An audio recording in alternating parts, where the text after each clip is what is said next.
Bonjour, je m'appelle Katia, je suis mycologue amateur depuis 2009, puis aujourd'hui, je vous présente 4 espèces de champignons mortels du Québec. Avant de commencer, si ce n'est pas déjà fait, je vous invite à vous abonner à ma chaîne, comme ça vous n'allez rien rater quand je publie des nouveaux vidéos. Puis si jamais vous voulez voir plus de vidéos, je vous invite aussi à vous abonner à mon compte TikTok Champi du Québec. L'année passée, pendant la saison mycologique, j'ai publié des vidéos pratiquement à tous les jours dans mon compte TikTok. Donc si vous voulez vraiment voir là où ça se passe en temps réel, c'est sur TikTok. Si vous êtes débutant en mycologie au Québec, je pense que la première chose que vous devez apprendre à reconnaître, c'est les espèces de champignons qui sont toxiques et mortels. On a plusieurs espèces de champignons toxiques au Québec qui peuvent entraîner la mort, soit dans un délai court ou parfois même assez long. J'ai remarqué qu'il y a plusieurs personnes qui semblent penser que les champignons sont soit comestibles, soit toxiques, alors que la réalité est vraiment complètement ailleurs. La très grande majorité des champignons sont tout simplement non comestibles, soit parce qu'ils sont trop durs, parce qu'ils sont trop amers, parce qu'ils ont mauvais goût ou parce qu'ils sont tout simplement trop petits pour être consommés, puis sont donc inintéressants au niveau culinaire. Il y a toute une gradation sur l'échelle de comestibilité et de toxicité des champignons. Donc on a les comestibles qui peuvent aller de très bons à médiocre. Ensuite, on a les non comestibles. Puis finalement, on a tout le côté qui est toxique ou potentiellement toxique. Donc on a les espèces qui sont indéterminées.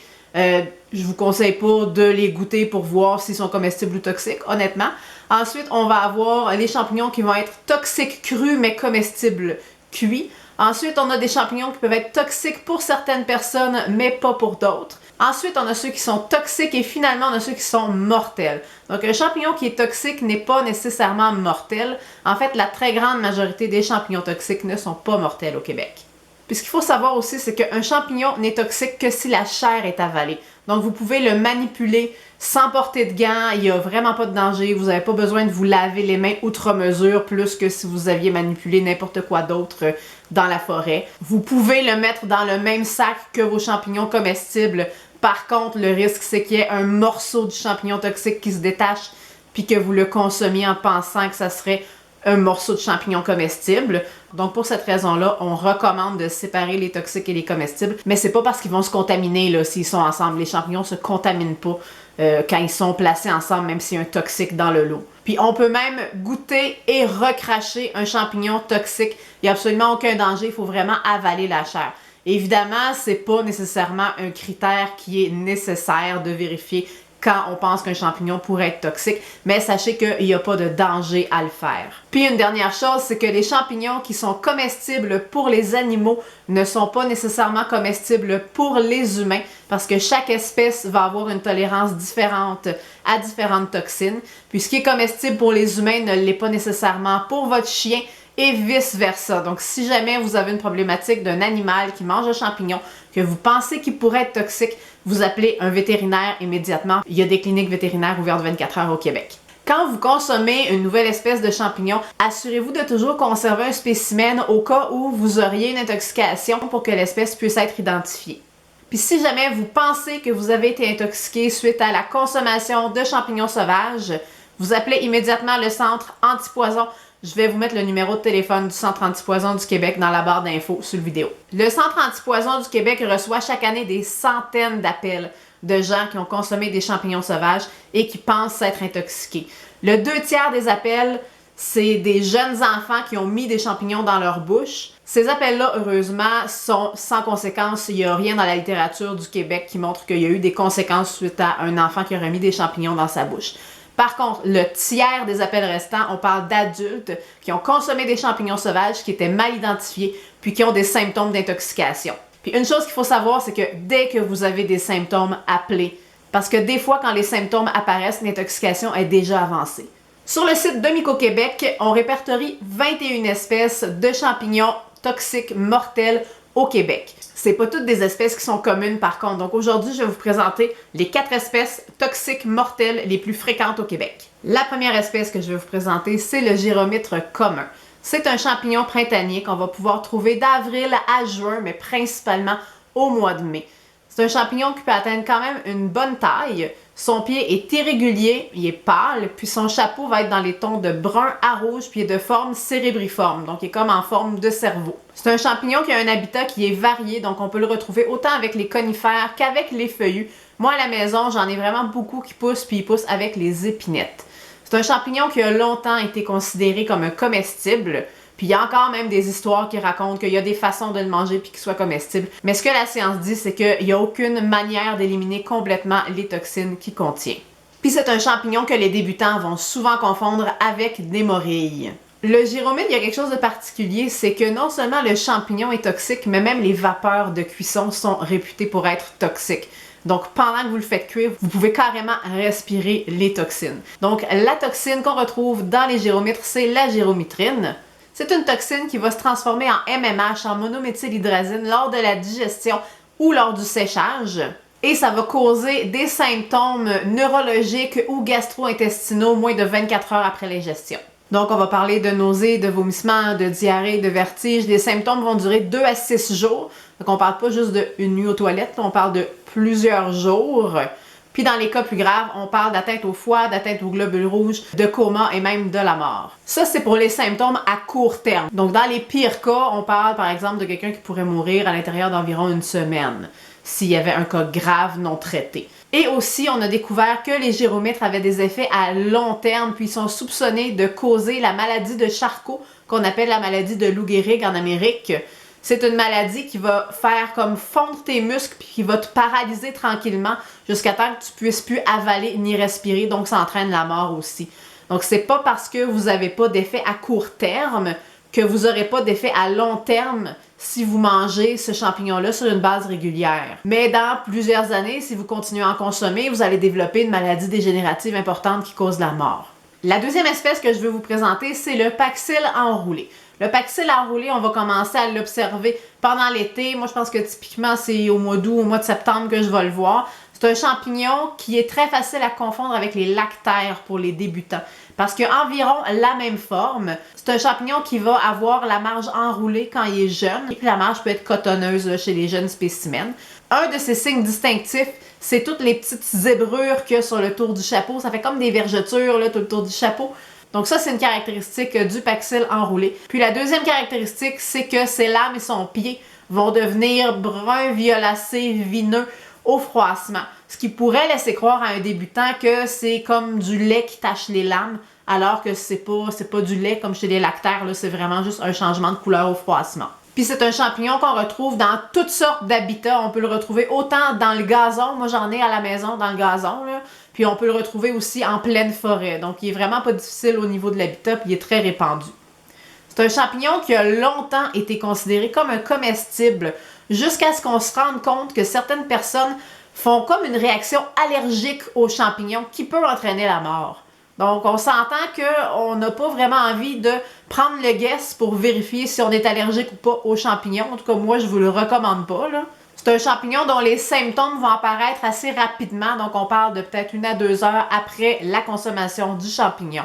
On parle de problèmes gastro-intestinaux, de baisse de pression. Dans des cas graves, on peut parler d'insuffisance rénale, de destruction des globules rouges. Puis encore là, si c'est non traité, ça peut entraîner la mort. Une personne qui serait touchée par une intoxication au Paxil enroulé pourrait par exemple avoir besoin de transfusion sanguine assez rapidement étant donné la destruction des globules rouges. Il n'y a pas de cas de mortalité répertorié au Québec avec cette espèce-là. Puis c'est pas nécessairement tout le monde là, qui va réagir aux champignons, mais pour vrai, là, goûtez pas, là, prenez pas la chance de voir si vous allez réagir ou pas. La troisième espèce dont je vais vous parler, c'est la plus connue, la plus mortelle. S'il y en a une à retenir, c'est celle-là. C'est l'amanite vireuse qu'on appelle aussi l'ange de la mort. En fait, au Québec, on a 4 espèces d'amanites blanches qui sont mortelles, mais la plus commune, c'est vraiment l'amanite vireuse. Donc, c'est un champignon qui est tout blanc. Le chapeau est blanc, les lames sont blanches, le pied est blanc. Puis, on va la retrouver dans les forêts de conifères avec des bouleaux, puis possiblement même qu'elle pousse exclusivement avec le bouleau. C'est un champignon dont la base du pied va être bulbeux. Puis le pied est très texturé, il est comme pelucheux un peu. Puis on peut voir comme des zébrures là, sur le pied. C'est un champignon qui va généralement présenter un anneau sur le pied. Puis il n'y a pas de flocons sur le dessus du chapeau. Sa taille est assez variable. On peut parfois rencontrer des spécimens qui sont relativement petits, mais il y en a parfois qui sont vraiment très gros. J'en ai vu un notamment l'année dernière là, qui était immense. Puis le problème avec l'amanite vireuse, c'est que les gens vont la confondre, par exemple, avec la Lepiotelis, qui est un champignon comestible. Si vous n'êtes pas en mesure de faire à 100% la distinction entre une amanite vireuse puis une Lepiotelis, ne consommez pas de champignons blancs. Évitez de consommer tout type de champignons blancs au Québec si vous êtes débutant. L'intoxication aux amanites blanches, on l'appelle le syndrome phalloïdien parce que ça vient du nom de l'amanite phalloïde qui n'est pas présente au Québec mais qui est présente ailleurs dans le monde. Puis les amanites blanches sont la cause de 90 à 95% des mortalités dues à l'intoxication par des champignons sauvages à travers le monde. Au Québec, dans la littérature récente, j'ai pu trouver 2 cas de mortalité suite à l'ingestion d'amanites vireuses, soit en 2005 puis en 2009. Mais je sais qu'il y a eu des intoxications non mortelles qui ont eu lieu aussi. Notamment l'an dernier, on a eu quelques personnes là, qui ont été hospitalisées au Québec suite à la consommation de ce champignon-là. C'est un champignon dont les symptômes apparaissent tardivement, c'est-à-dire que quand les symptômes apparaissent, ça veut dire que l'intoxication est déjà bien en place. Donc la première phase va apparaître de 6 à 12 heures après la consommation du champignon. Ce qui veut dire que ça se peut que tu aies eu un autre repas après ta consommation de champignons puis que tu ne fasses pas nécessairement le lien. Les premiers symptômes, c'est très typique, ça va être des symptômes gastro-intestinaux, donc vomissements, diarrhée. Ça peut être assez violent, puis on parle de symptômes là, qui peuvent durer jusqu'à 10 jours si jamais tu n'es pas mort avant. Ensuite, dans la deuxième phase, donc entre 36 et 48 heures après l'ingestion, on a une régression des symptômes qui fait penser à la personne qu'elle se porte mieux. Mais en fait, c'est là que les toxines vont vraiment aller attaquer le foie. Puis finalement, après 48 heures, le foie est atteint, le rein est atteint. On parle d'une défaillance des organes en 4 à 5 jours après l'ingestion du champignon. Donc, c'est super important d'être pris à temps si on mange une amanite vireuse parce qu'on doit aller à l'hôpital recevoir des traitements. Donc, ce qu'ils vont faire, c'est qu'ils vont essayer de purger les toxines de notre corps. Il y a des médicaments qui peuvent être donnés, ils peuvent donner du charbon, ils vont laisser aller le vomissement, la diarrhée pour vraiment éliminer les toxines, mais il n'y a pas d'antidote qui existe. C'est-à-dire que vous ne pouvez pas aller à l'hôpital puis vous injecter quelque chose qui annule les effets de la toxine. Il n'y en a pas d'antidote. Donc, c'est vraiment de retirer la toxine de l'organisme si les organes ne sont pas encore trop touchés. Puis si jamais les organes sont vraiment très touchés, là, on peut parler de transfusion sanguine, de greffe d'organes. Puis parfois même, c'est pas suffisant. Il y a eu des cas où la personne a été greffée puis qu'elle est morte quand même. Donc, sans traitement, là, on parle d'un décès qui arriverait à l'intérieur de 6 à 16 jours suite à l'intoxication. Le taux de mortalité est assez variable selon les sources.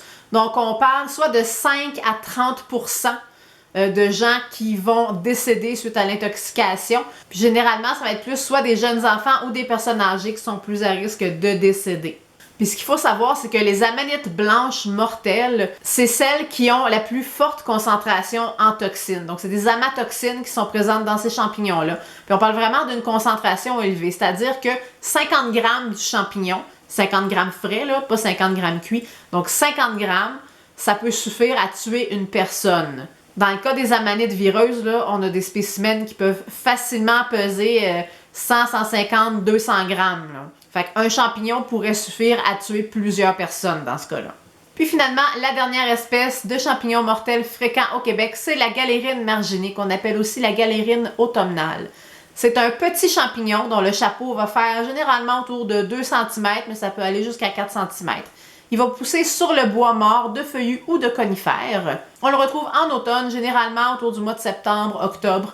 Il y a un chapeau qui est brun fauve, le pied est plus pâle, puis on va le reconnaître à son anneau qui est légèrement plus foncé puis qui est souvent strié, qu'on va retrouver sur le pied du champignon. Donc c'est sûr que quand le spécimen est jeune, le voile partiel recouvre les lames sous le champignon, mais dès que le chapeau s'ouvre, ça laisse un anneau sur le pied. C'est un champignon qui va rarement pousser seul, généralement il va pousser en colonie sur un tronc mort. Pour un débutant, c'est très facile de confondre ce champignon-là avec plusieurs autres petits champignons de couleur brun fauve qui vont pousser sur le bois. C'est un champignon qui contient des amatoxines, donc c'est les mêmes toxines que dans l'amanite vireuse. Par contre, le champignon en contient une plus faible concentration. Donc ça va prendre environ 150 grammes de galérine marginée pour causer une intoxication. 150 grammes de galérine, là, considérant que c'est des tout petits champignons, il faut vraiment vouloir les cueillir. Là. C'est quasiment le 3/4 d'une barquette de champignons. Fait qu'il n'y a pas de cas rapportés dans la littérature au Québec d'intoxication mortelle à la galérine, mais quelqu'un qui en mangerait suffisamment aurait les mêmes symptômes que l'amanite vireuse. Ces 4 espèces-là, moi, c'est des espèces que je croise pratiquement à chaque année C'est des espèces qui sont très fréquentes, qui sont présentes en grand nombre dans nos forêts, parfois même sur notre terrain, dans le gazon. Donc faites attention, si vous pensez cueillir des champignons pour les manger, assurez-vous de vraiment bien être capable d'identifier les espèces qui sont toxiques, particulièrement celles qui sont mortelles. N'oubliez pas non plus que c'est la dose qui fait le poison. Donc certains champignons nécessitent une petite dose, comme l'amanite vireuse. Dans d'autres cas, ça va prendre quand même une certaine quantité là, pour causer une intoxication. Mais quand même, c'est pas une chance à prendre. Il y a beaucoup de gens qui pensent que si on mange des champignons mal identifiés, le pire qui peut arriver, c'est de passer la nuit aux toilettes. Et le pire qui peut arriver, c'est pas ça du tout. Même que je vous dirais que la majorité des gens qui vont s'intoxiquer aux champignons vont en avoir pour plusieurs jours avant de se remettre. Mais le pire qui peut arriver, c'est vraiment la mort. Donc, il faut prendre ça au sérieux. Il faut s'assurer d'avoir les connaissances suffisantes ou de connaître des gens qui ont des connaissances suffisantes pour nous aider à identifier correctement les champignons. Si jamais vous débutez en mycologie puis vous voulez avoir plus d'informations sur les champignons, je vais vous mettre des ressources dans la barre d'infos. Donc, j'ai une page Facebook, j'ai un compte Instagram, je suis sur TikTok, sur YouTube. Et si vous voulez faire des sorties terrain, je vous recommande très fortement de vous inscrire au cercle de mycologues de votre région. Il y en a pratiquement dans toutes les régions du Québec. Puis ça coûte vraiment pas cher. C'est la meilleure façon d'apprendre, d'aller sur le terrain avec des experts.